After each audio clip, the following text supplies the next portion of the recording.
you don't want to make it that the light should be bad. 1 second, here we go.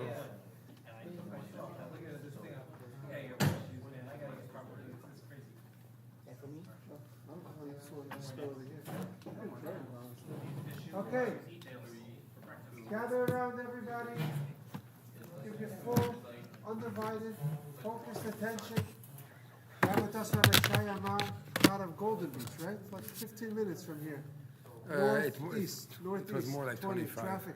25 with traffic. Here we go. 20 minutes northeast of us, but world famous.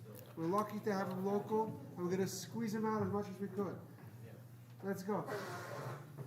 1 second. So when are we starting? Now.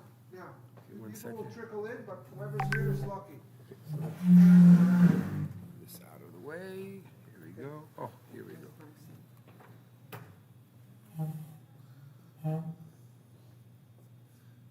Okay, so let's do this 1 second.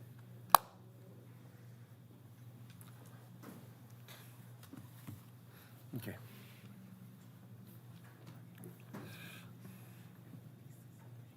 Good afternoon, everyone.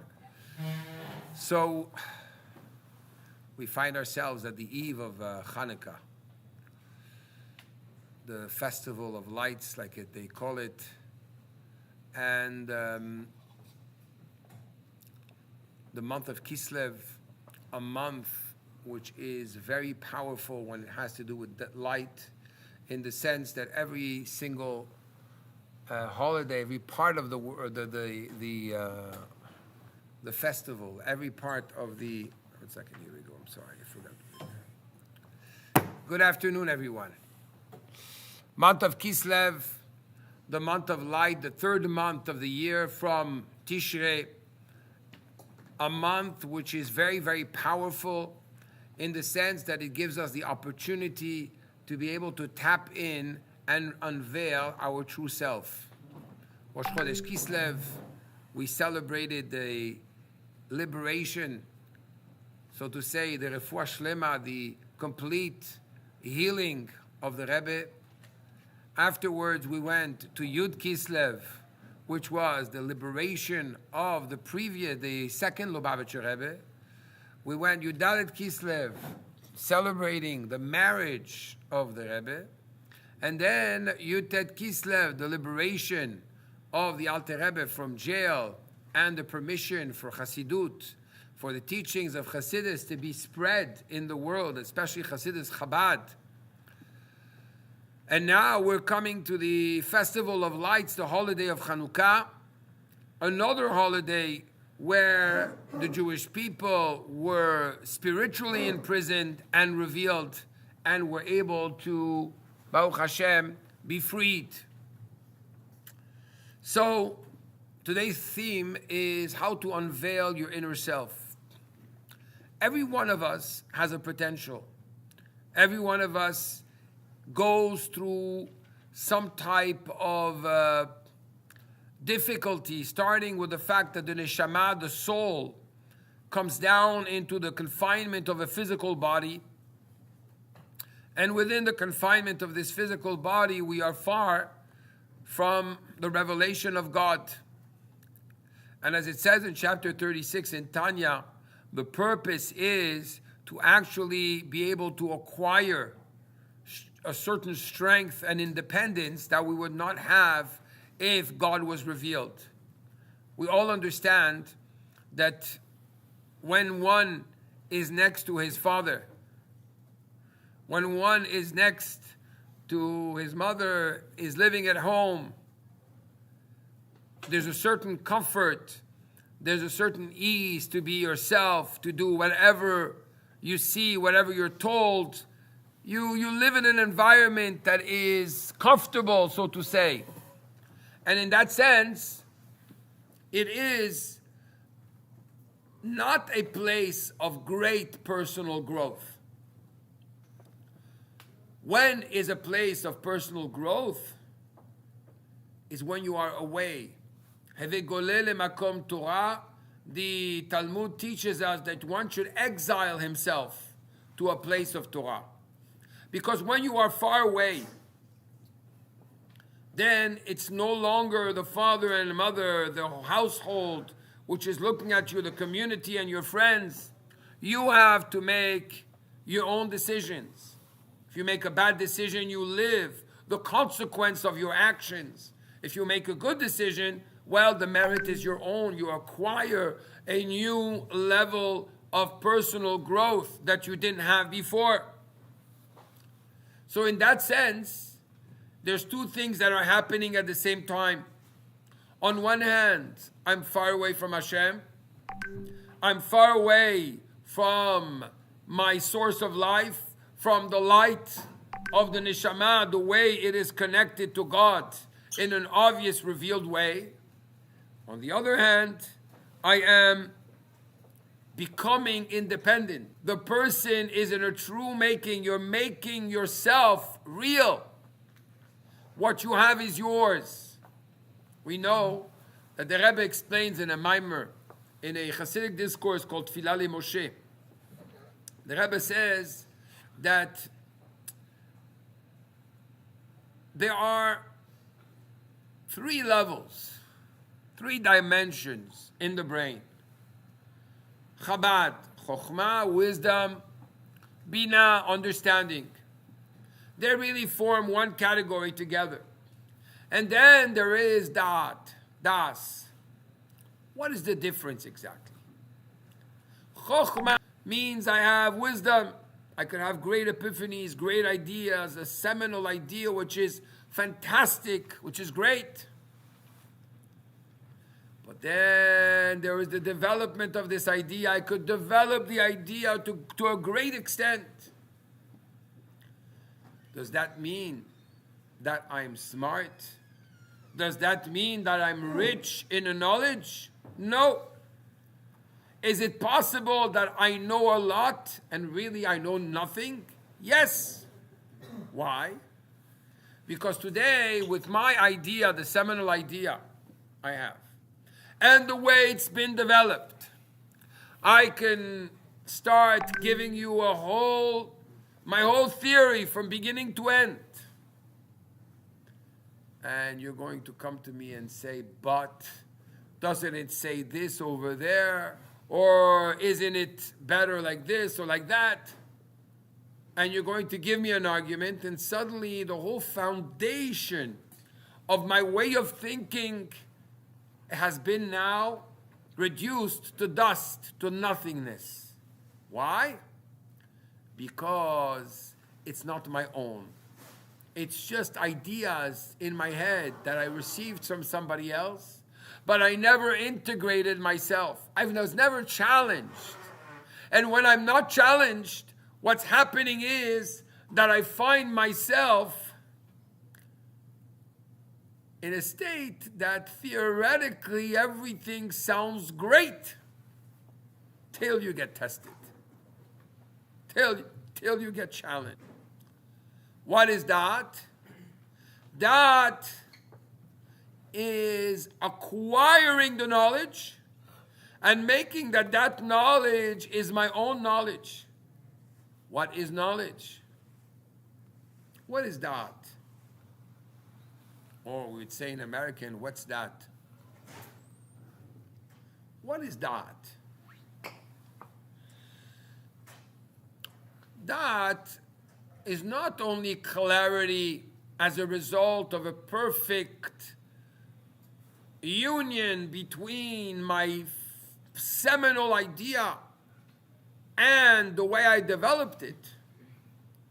It's the fact that it's now my own, it's acquired, it's me, it's become a part of who I am and what I represent. How do you call that in the modern world? I'd like to share with you a story. Share with you a story that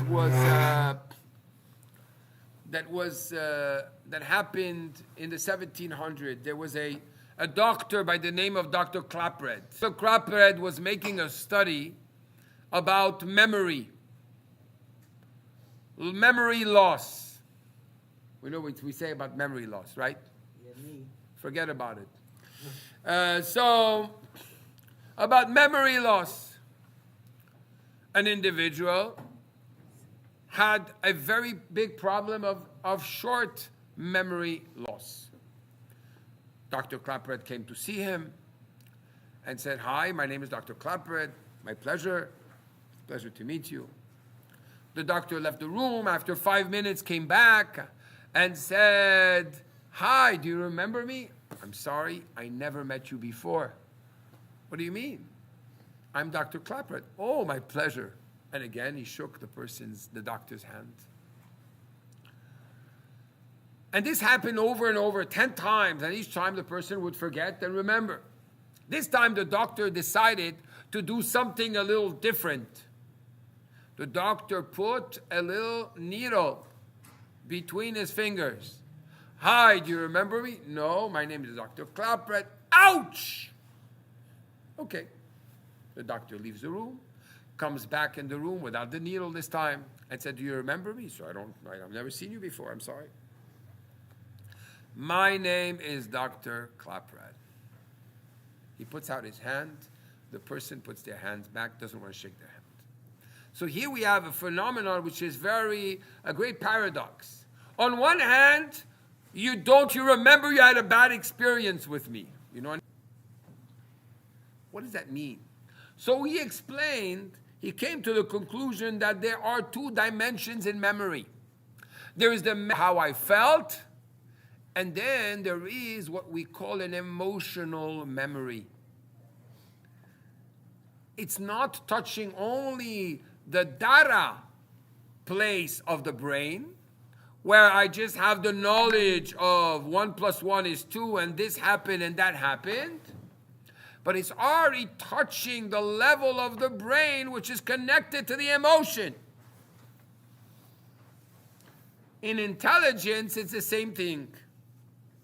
There is intellectual intelligence, and that's why when we look in the Tzemach Tzedek and Mitzvat Shoresh Mitzvat Atfilah, when we speak about prayer, and it talks about that, it refers to that as Maftecha Deshit, the key of the 6 emotions. Why? Because that is that level of the brain which is connected to the emotions. That's why in our tefillin we have 4 boxes. We have 4 parashiot in our tefillin. The 4 boxes we have Kadesh li kol becho, Ve'haya ki eviacha, which represent, according to Chassidus and Kabbalah, as it states in chapter 41 in Tanya, Chokhmah, wisdom, and Bina.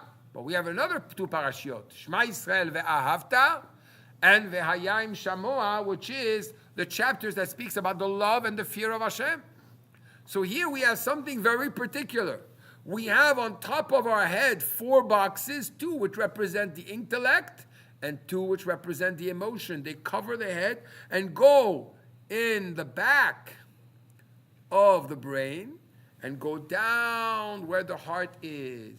Why? Because this is referring to both the intellectual part of the brain and the emotional part of the brain, from which comes dat. From the dat comes chesed and gvura, the love and the fear of Hashem. I remember when I was in school, I was 11 years old. I had a teacher, which his name was Mr. Davidson. Why do I remember Mr. Davidson? Why in the world? I'm 53 today. Why would I remember my teacher from when I was 11? And if Mr. Davidson is listening, I'd love for him to listen, if he's still alive. Because Mr. Davidson embarrassed me in front of the whole class. He said in front of the whole class, "Amar, you're small." Bing! In front of the whole class. That's the only thing I remember from my youth in school. How come? I remember a few other things. Because that didn't touch my intellect. It wasn't another piece of knowledge. It was a knowledge that had to be personal to me. And because it touched my emotions, it was really personal. Then it's an emotional memory. It's an emotional intelligence that's been touched in such a way that it will stay with me. My teacher once, my mashpia of blessed memory, once said, somebody asked him, how does he remember all the discourses that the Lubavitcher Rebbe said, and when the Rebbe spoke about this, and when the Rebbe spoke about that, and when it contradicts itself, and this? I asked him, how it's mind-boggling, the memory that you have. And he answered the following. He says, a person remembers what makes him emotionally enthusiastic, what awakens his emotions and makes him excited. He remembers. Everything I study from the Rebbe excites me and turns me on. That's how he remembers everything. It's the level of Torah which is mentioned in Likutei Torah Parashat Kedoshim, where the Alter Rebbe speaks about memory in Torah and says and quotes King Solomon, Shlomo HaMelech, who says, "Ve'katuv chakuk al luach libecha," it's carved on your heart. The Torah is carved on your heart. What does it say in your brain? Why in your heart? Because you need to have skin in the game. You need to feel it's yours. When you toil in Torah, when you toil in something, when you have a challenge, when you have a question that bothers you in your Torah study, for example, what happens? You research the subject, and you go to this book, and that book, and so on, and you can't sleep at night, and you wake up early in the morning, and you discuss it with this one, you discuss it with that one. At the end, what happens?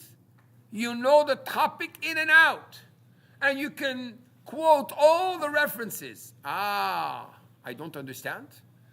You said you had a mind that was like a sifter, right? That everything comes in, goes out, and you forget everything. How come this time you didn't forget? Because it's nogea. It touches me. It's talking to me. It's my victory, it's my emotions, it's my involvement. I got skin in the game. And that is something which is very powerful in particular. This is the moment we say we have that. When is my knowledge my knowledge? When it's been questioned, when it's been challenged, when I had to overcome obstacles and I had to exert my inner power in order to make it mine. You don't acquire something with no effort. Right? Yagata umatzata ta'amin. That's what the Gemara in Megillah, in one of the 12 psukim, the 12 verses that the Rebbe insisted we all know by heart, is if a person says, I toiled and I didn't find, don't believe him. If he says, I didn't toil and I found, don't believe him. I toiled and I found, and it doesn't say, the Rebbe explains, it doesn't say I toiled and I succeeded, but rather I toiled and I found. What do you mean I found? Well, you find something which you didn't expect to find. When you toil, when you make that effort, at that moment you will get something, a treasure that is much greater than what you expect, what you expected at the beginning. You didn't expect this. And the truth of the matter is, when you toil, what you really discover is yourself, is your true self.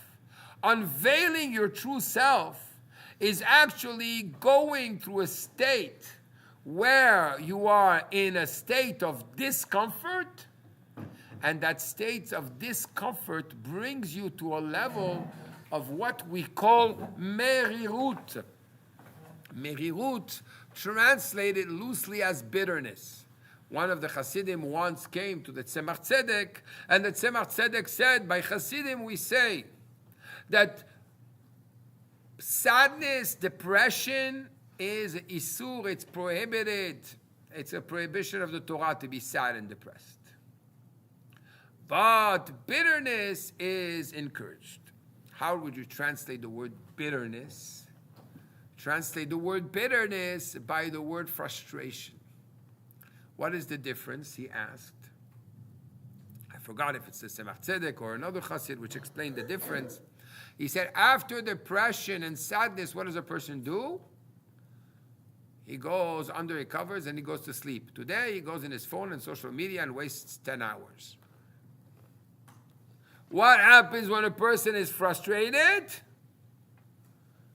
He never wants to go in that situation again. It pushes him forward to action, to do something that's going to be out of his comfort zone. I don't want to be the person that did what I did. I want to get out of this comfort zone to really discover myself. And that's why the Talmud of Psachim, on page 117, over there talks about Shoshanim. It says over there that a person that is going to acquire Torah, right, is a person that is going to have a bitterness, a bitter taste in his mouth. What's the bitter taste? That sometimes you want to go to lunch. You want to go and take care of your own needs. You want to have fun. And instead, you chose to give that extra 5 minutes to really understand that halacha and the Rambam, that law in the Maimonides, or that Rashi on the Chumash, or to finish that Tilim of the day in the morning, where everybody's already at breakfast. That effort, which is bitter, that is going to get you somewhere. That will open up a place in you that you didn't know you were yourself aware about. There's a rabbi, we wish him well and a long life. It's a very special chassid of the Rabbi by the name of Rabbi Nissen Mangal.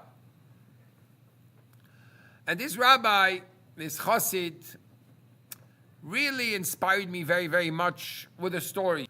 The story is that as a young man, he came to see the Rebbe, and the Rebbe told him to spread Chassidus wherever he goes. But moreover, the Rebbe had asked him to finish the great Sefer, the great book of Likutei Torah, the teachings of the Alter Rebbe on the Parsha known as the Chassidische Parsha. The Rebbe asked him, do you finish it every Shabbat? Every Shabbat, there's the portion of that Shabbat for the Chassidic discourse that develops different subjects of the Parsha according to Chassidus, Kabbalah, and intertwine it with an extraordinary tapestry of commentaries. Mind you, I once did it, and I really wanted to stand on the Parsha. And if you look at a Likutei Torah, maybe somebody can bring me one. A Likutei Torah is a very small writing. And in one Parsha, each page has 4 columns. 4 columns. So you have one, the recto verso. The one side has 2 columns. The other side has another 2 columns. So, thank you very much.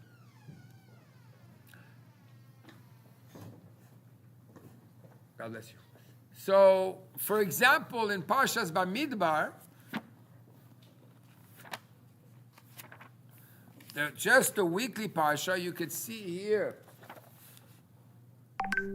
those who are watching, this is just one page. One side of one page. Sorry. One side of one page.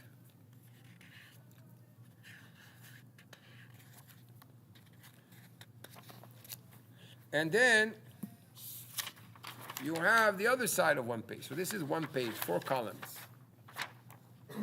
Parshas Bamidbar alone has 20 of these pages, which means 80 columns of Chassidus. I once tried to start counting the references. I think just in Parshas Bamidbar, there's about 500 references across the board, from the Zohar, the Chumash, the other Ma'amarim of Chassidus, and the Talmud, the Midrash. Every part of the Torah has been touched. As the Rebbe Rashab refers to this book as being Sefer Asfarim, the book of all books. So here, Rabbi Mangel is told by the Rebbe, I want you to learn the Parsha every week and finish it by the end of the week. So I did it. I did it myself. I read through it. Likutei Torah. And the Rebbe insisted that it should be finished before Shabbat. The Rebbe? Yeah. The Rebbe insisted to Rabbi Mangel it should be finished before Shabbat. I'm getting there, guys. I'm getting there. Was this an addition to Chitas? This is in addition to Chitas. The Rebbe Bichal said we should all finish Likutei Torah. Chitas, and then he would do the Parsha second time? Yeah. So what happens is you finish the Chassidish Parsha every week. So I did it myself. I want to tell you, I was traveling for weddings and everything. I would photocopy the Likutei Torah, and every minute I had free, I was learning it in order to finish it by Shabbat. You still do it? And I wish. So I did it once. Oh, you finished the whole Parsha? Almost. Yes, almost. So what happened is it was very exciting. Very, very, very, very. First of all, I found that I had the time that I had, every minute was used for this. So I had a goal, I have a purpose, I have a goal, I know where I'm going, I need to finish it. So it was on my first priority. But that is still easy. The Rebbe asked Rabbi Mangel that he needs to learn the Likutei Torah of the week, every week, 5 times. Why 5 times? Because the Rebbe insisted that it should be learned and known perfectly. But when should he do these 5 times? We'll ask questions after, if you don't mind.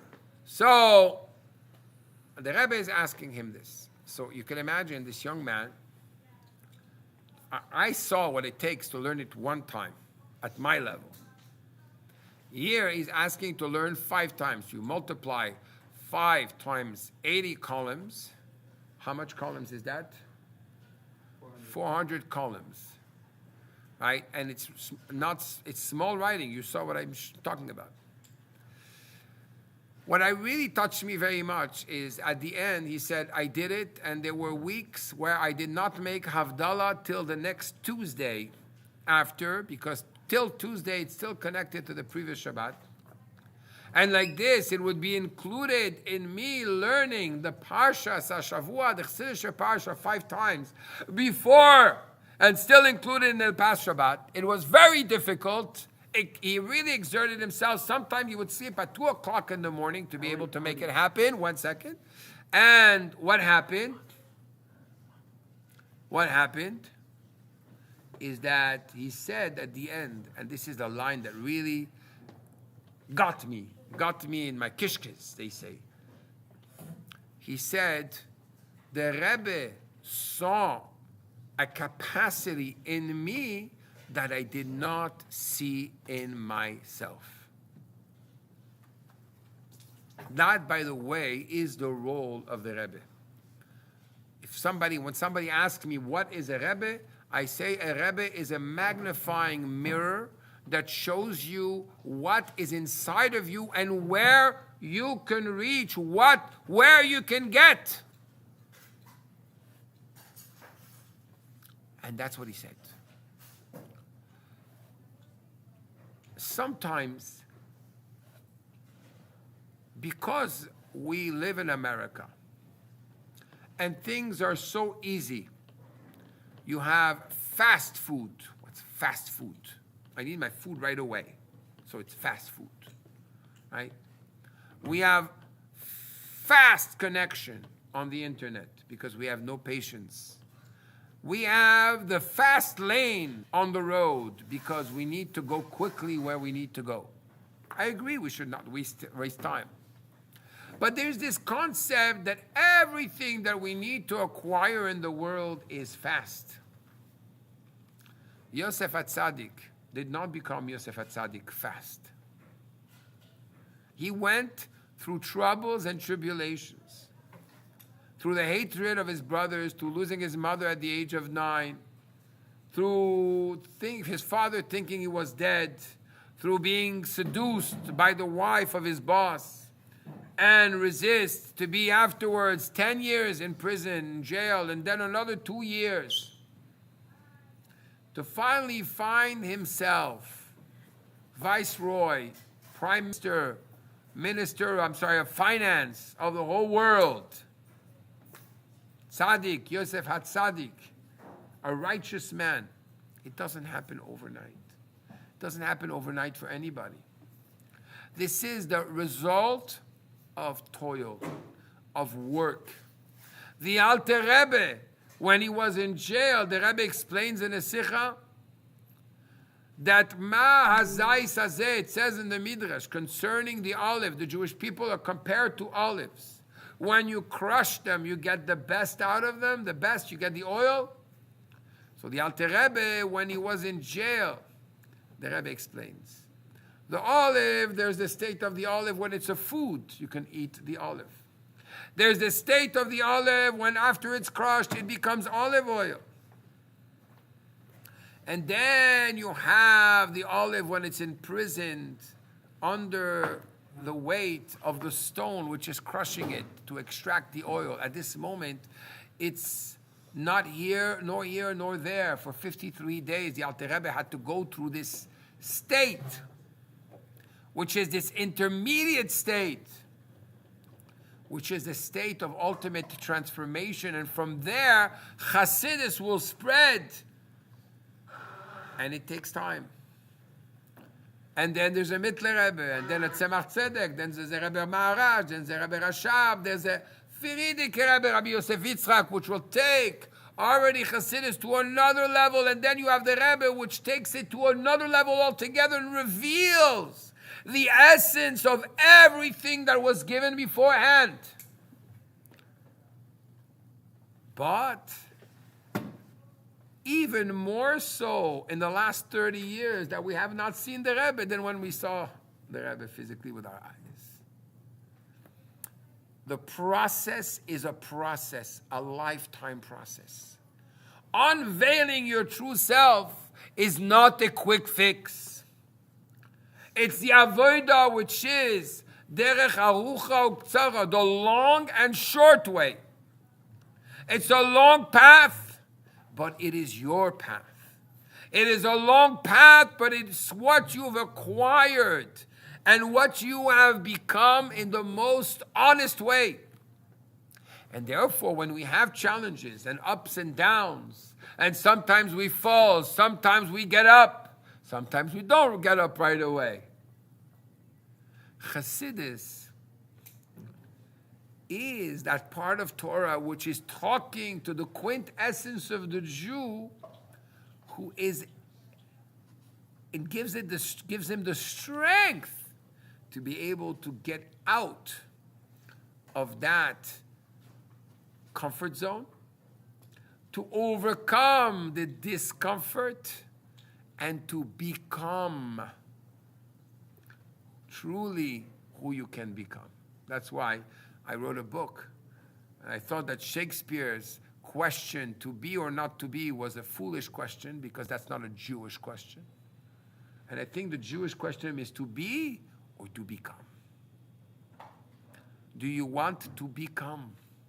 What do you want to become? Once you set in your mind what you want to become, know that it's a question of the rituals that you are going to repeat. The rituals that you are going to practice day in and day out, Chitas, Rambam, Hayoim Yoim, learning Chassidus every day, davening, thinking the words of Chassidus, reviewing what you have learned, discussing it with somebody, living with it, sleeping with it, eating with it, waking up with it. That is what reveals your true self and makes you strong. I would like to conclude with a story. This is a story, one of my favorite stories.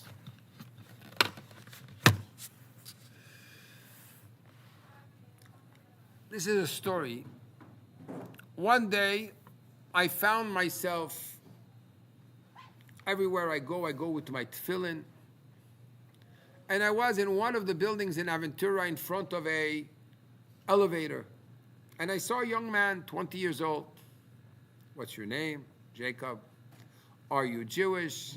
Yes. Okay, that's 1 out of 2. Did you put on tefillin today? No. Okay. 2 out of 2. Question number 3. Would you like to put on tefillin? I happen to have my tefillin with me. And he said yes. So we decided to go on the side. We put on tefillin. We became friendly, and I would go to his office to put on tefillin. And here I find myself in front of this young man. And see, he has an office. He seems to be well-to-do. He's 20 years old. Jacob, what do you do for a living? I'm an international trader. I said, I'm sorry? An international trader? What is that? He tells me, very simple. An international trader is somebody that knows that this country has a surplus of bananas. Another country needs bananas. So let's not go bananas. I'm here to make the shidduch, the match between the two countries. And guess what? I get a nice, hefty commission from both countries. Same thing with cotton, same thing with lead, same thing with different things. I look at him and say, Jacob, how old are you? 20. Where are you born? Miami. Where did you grow up? Miami. Where did you study? Miami. Jacob, it doesn't make sense to me.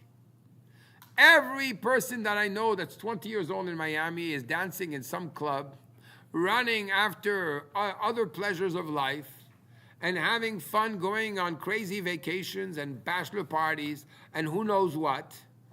Don't tell me how is it possible that a Miami boy has become an international trader making millions of dollars.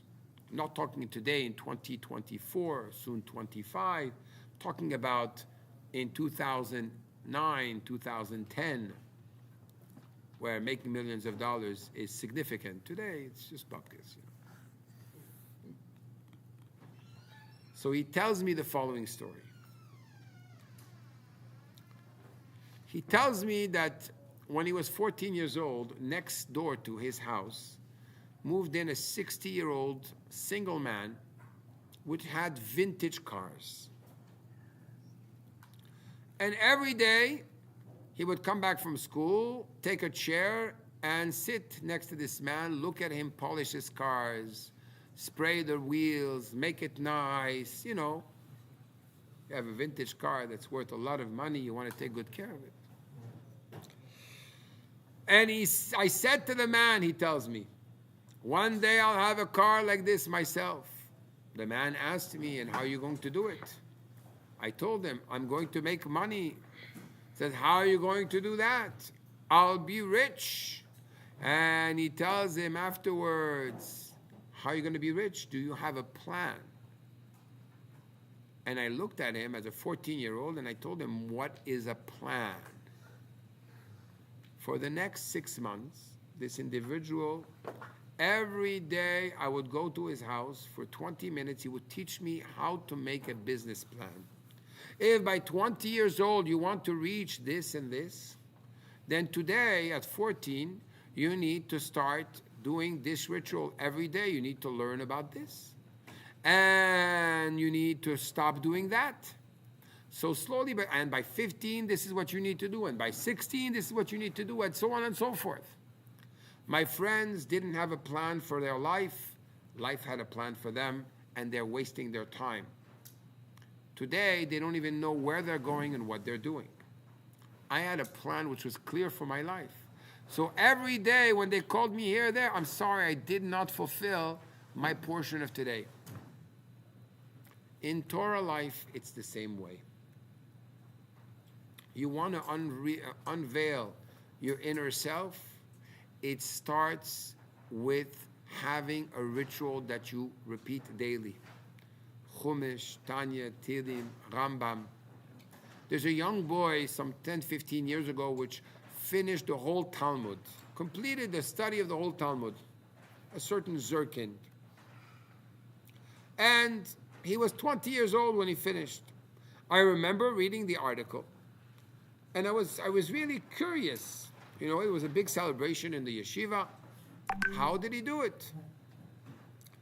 He said the following. He said, I had no intention to finish the Talmud. I just went to sleep on time every day. At 10 p.m., I was in my bed. You see, we don't have a problem waking up. We have a problem going to sleep on time. The big problem is the waste of time, the hours spent on this stupid device, the smartphone that made humanity stupid. So what happens? I went to sleep on time, I woke up early, and I spent an hour studying. Whatever I was able to study in that hour and understanding what I'm studying, I studied. Next thing you know, I finished one Masechet, one tractate of the Talmud. Then another one. Then another one. Next thing you know, I turn around, I finish the whole Talmud. You want to unveil your true self? Have a clear goal. Have a plan. Follow the plan. 10 minutes at a time. Follow your plan. And you will get there. God bless you. Yeah.